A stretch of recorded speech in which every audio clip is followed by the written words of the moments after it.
fue su amor que nunca cambia para con cada uno de nosotros. Luego vimos la protección divina que Dios da a sus hijos, pero también su provisión en medio de cualquier necesidad. Estamos seguros de que Dios siempre proveerá, pero también hablamos y el pastor enseñó acerca de su perdón, el perdón total que nunca cambia para la vida de sus hijos. También habló de su salvación que nunca cambia y que todo lo bueno proviene del Señor. ¿Cuántos están de acuerdo en ello? Amén. Amén. Dios no cambia y lo hemos visto, lo seguiremos viendo a través de la palabra del Señor. Pero Dios, amados hermanos, y en línea a eso yo quisiera hablarle del cambio que el creyente debe tener en su vida, ya que Dios no cambia, y eso usted y yo podemos estar seguros que Él es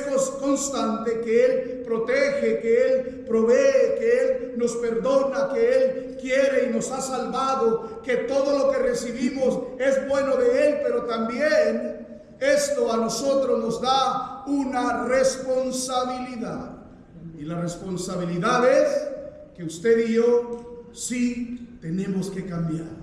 Amén. Y vamos a hablar de ellos, y para ello le voy a invitar que vaya conmigo a 2 de Corintios capítulo 5 versículo 17, y vamos a usar este versículo como base para luego movernos en medio de la palabra del Señor y predicar acerca de este tema tan hermoso, donde Dios nos ha responsabilizado a tener un cambio también en nuestras vidas. Amén. Cuando lo tenga me da un amén. Si usted no trajo Biblia, el versículo bíblico saldrá en la pantalla. Estamos ahí. 2 de Corintios capítulo 5 versículo 17 dice lo siguiente. Mire esto. De modo, dice el apóstol Pablo, ponga atención, de modo que si alguno está en ¿quién? Cristo. ¿Cuántos están en Cristo? Amén. ¿Cuántos hijos de Dios hay acá? Amén. Pues ahora vamos a ver. Pero mire lo bello de esto. El apóstol Pablo dice, de modo que si alguno está en ¿quién? En Cristo. Nueva, dice, criatura. Es. ¿Cuántas nuevas criaturas hay acá? Amén. Usted es una nueva criatura. Mire esto, las cosas viejas. Ay, ahí como que el tema ya comenzó a caer. Las cosas viejas, ¿qué? Abre. He aquí, dice la palabra del Señor, todas son hechas Nueva. ¿Palabra de quién? Del Dios. ¿Para quién? Para nosotros. Para mi vida, para usted, para mí. Palabra que nos cambia. Vamos a orar. Amantísimo Padre Celestial, Señor mi Dios, le damos gracias, Señor, por esta mañana. Gracias, Padre, por el mensaje, Señor, de esta mañana, Señor. Ruego, Señor, que hable a la vida de cada uno de nosotros, Señor. Ruego, Señor, que nos haga ver nuestra vida, Señor, no la vida del hermano o de la hermana, Padre. Que haga ver, Señor, en esta predicación, en este mensaje, Señor, mi vida.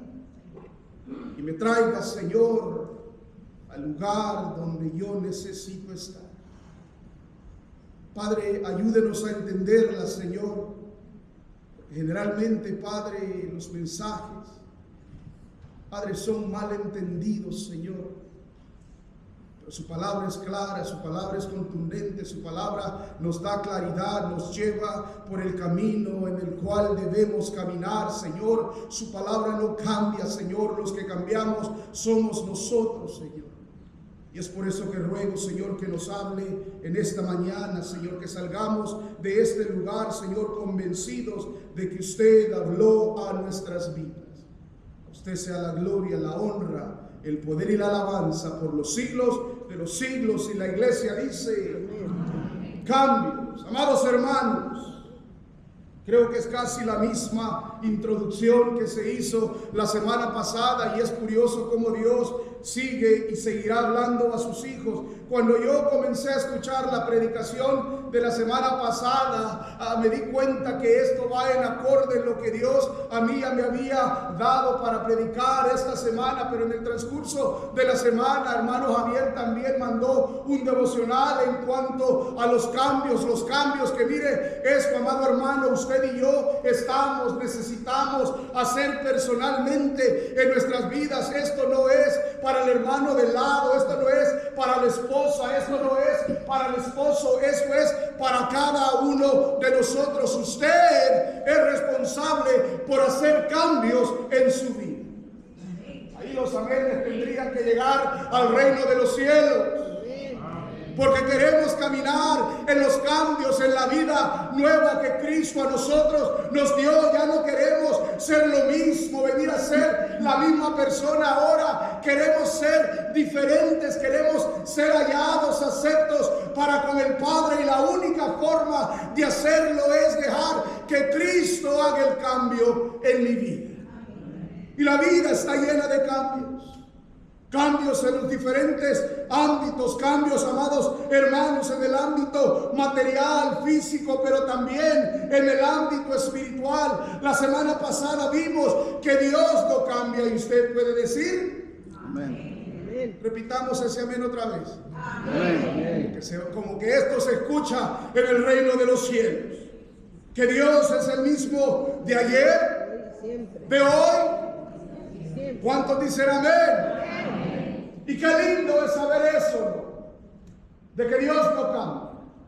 Porque eso a nosotros, o al menos quiero creer que al creyente lo llena de seguridad y le da esperanza, que en Él no hay cambio, que en Él no hay variación. Él es el mismo. Él seguirá siendo Dios y el mismo Dios por los siglos de los siglos. Eso no está en duda. Ese no es el punto. Dios no cambia. Pero usted y yo debemos, ayúdenme a predicar, usted y yo debemos, ay Señor, habla, Padre, que a veces es bueno que alguien más cambie. Ay Señor, que la esposa cambie, que el hijo cambie, que el esposo cambie, pero menos. Si usted va conmigo a 1 de Juan capítulo 2, déjeme decirle, esto se va a poner bueno. Dios va a hablar a su vida. Dios va a hablar y va a seguir hablando a la mía. Y usted y yo debemos ser diferentes día a día. El mensaje es el mismo porque la palabra no cambia. El mensaje de Dios es el mismo. Usted y yo estamos de paso, somos extranjeros en esta tierra. Y el apóstol Juan le dice a la iglesia, comienza diciéndole algo lógico. Mire el versículo 4. El apóstol Juan le dice a la iglesia, ¿cuánto creyente hay acá? Amén. Levante su mano si usted es un hijo de Dios y una hija de Dios. ¿Cómo están sus frutos? ¿Cómo está su vida delante del Señor? Versículo 4 dice, esto es una exhortación para los que están atrás, pero también para los que están al frente. Amén. El Espíritu Santo nos dice en esta mañana, señores, el que dice, yo le conozco y no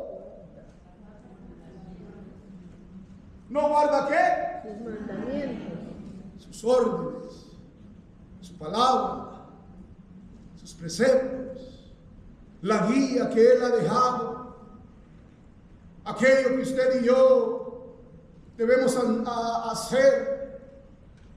Si usted dice que usted conoce a Cristo, y quiero creer que la gran mayoría de nosotros conocemos a Cristo, Pero amado hermano, el conocer a Cristo no es conocerle, o la intención de Dios para mandar a su Hijo no era para que la humanidad le conociera superficialmente, era para que la humanidad, para que el creyente le conociera internamente, para que usted y yo nos fuésemos asemejando más y más a Cristo. Ese es el propósito, no para que imite un hijo del diablo, no para que vaya detrás de tendencias del mundo. Amén. No para que sea llevado a través de cualquier estratagema de doctrinas. No, la Biblia dice que el que dice yo le conozco y no guarda sus mandamientos. ¿Qué dice la palabra del Señor? El tal es mentiroso. Tal. ¿Cuántos mentirosos hay acá? ¡Ay, Padre! ¡Ay, Señor! Mire, la razón por la cual necesitamos leer Biblia es porque la Biblia, la palabra de Dios, nos habla, Amén. nos redarguye, nos exhorta. Y aquí el apóstol Juan dice: todo aquel que dice yo soy un hijo de quién, De Dios. pero el tal no guarda sus mandamientos, el tal es que la verdad, dice, no está en él. Pero el que guarda, dice, la excepción o la diferencia, pero el que guarda su palabra, en este verdaderamente el amor de Dios se ha perfeccionado. Por esto, dice el apóstol Juan, sabemos que estamos en quién. En él. El que dice que permanece en él, dígalo conmigo, debe andar como Él. ¡ay, Señor! Debe dar frutos, debe de vivir, debe de conocer a su Señor, debe, amado hermano, tener una relación personal con el Rey de Reyes y Señor de Señores. Amén. Es por eso que la Biblia no engaña.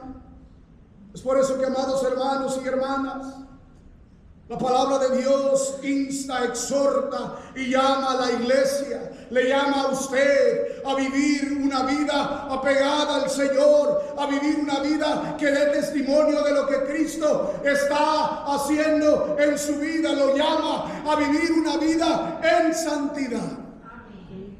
¿Cuántos dicen amén? Amén. Ese es el problema de la iglesia. Que la iglesia, en vez de decir y gritar a todo pulmón, amén, la iglesia como que no les hablan a ellos.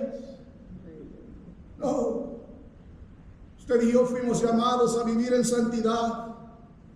Mire, amado hermano, fuimos llamados a caminar en el camino que Cristo caminó, a vivir como Él vivió. Fuimos llamados a ejemplificar sus pasos en nuestras vidas. Es más, la Biblia dice que usted y yo somos cartas abiertas, cartas expiadas con sangre. No, es por eso que esto no es para todos. No es para el simpatizante que viene a la iglesia. Esto es para hijos de Dios. Esto es para hijas de Dios. Fuimos llamados a ser luz en las tinieblas, sal. Fuimos llamados, amados hermanos, a llevar con honor y temblor el nombre más grande en la faz del planeta Tierra, el nombre de Cristo. Amén. Y es por eso que el apóstol Pablo le escribe a esta iglesia, porque Dios sabe a dónde y por qué parámetro, por qué camino, en qué tiempo, en qué temporada la iglesia está viviendo. Dios sabe por dónde la iglesia anda, y es por eso que Dios sigue y seguirá hablando a su iglesia. Y el apóstol Pablo le escribe a la iglesia en Corinto y le recuerda que ellos, mire esto, le recuerda que ellos debían ser diferentes. Lo leímos en el 7. del 17 del capítulo 5 de Segunda de Corintios. Pero déjeme darle un poquito de contexto en cuanto a esta iglesia. La iglesia en Corinto fue una iglesia fundada ¿por quién? Por el apóstol. Alrededor del año 50 después de Cristo.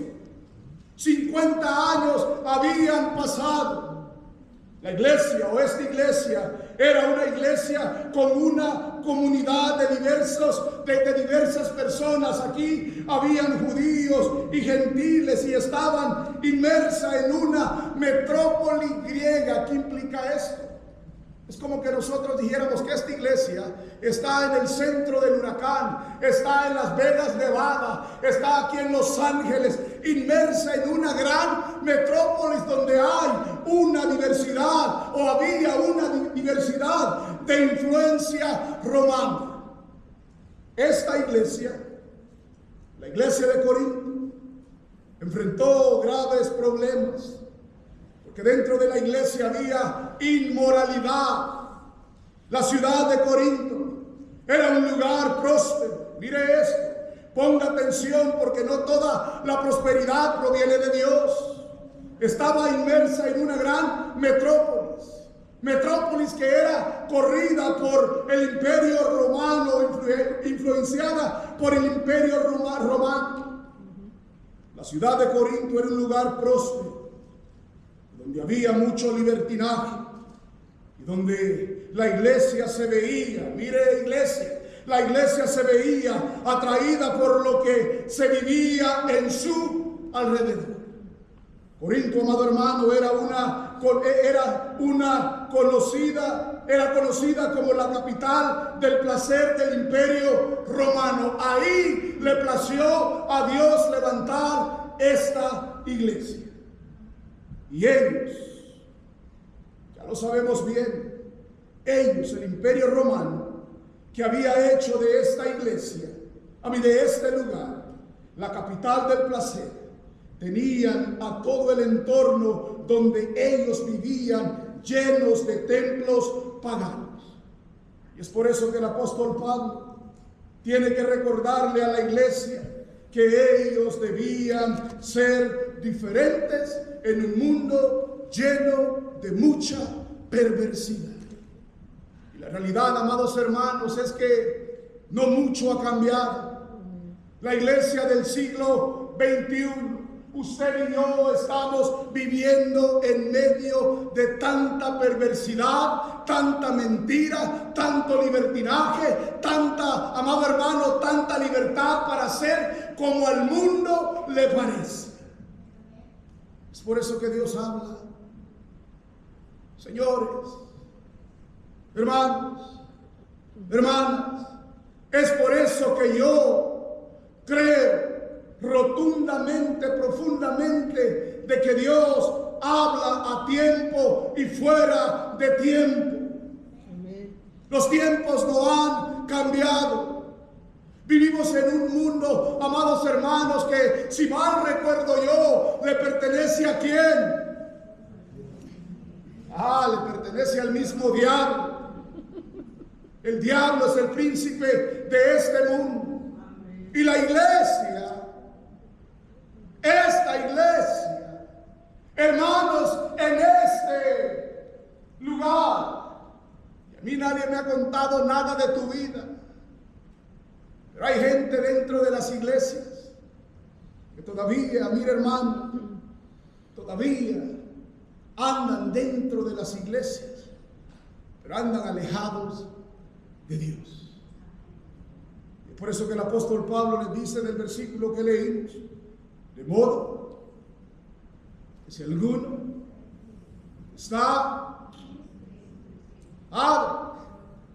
de modo, dice, que si alguno está en Cristo, nueva criatura es. Las cosas viejas, ¿qué sucedió? ¿Cuántos de ustedes dejaron que esas cosas viejas pasaran? Ay, ¿cuántos de ustedes enterraron el pasado? ¿Cuántos de ustedes dejaron de vivir como vivían anteriormente? Por eso que usted y yo, mire, lo dice el versículo 7, que si usted está en Cristo, usted debería ser ¿qué? Nueva criatura. ¿Cuántos nuevos hay acá? Pero es del Señor, esos amenes como que ya no suben muy arriba. Imagínense si yo aquí casi no los escucho. Esos amenes como que no pasan el techo de este edificio. Es por eso que mire, el apóstol Pablo habla de que aquellos que están en Cristo ahora son una nueva criatura. ¿Y qué implica esto? Esto implica que usted y yo deberíamos vivir bajo los parámetros de ¿quién? ¿Cuántos viven bajo los parámetros de Dios? Ese amén, mire, no me están convenciendo ustedes. Usted debería vivir bajo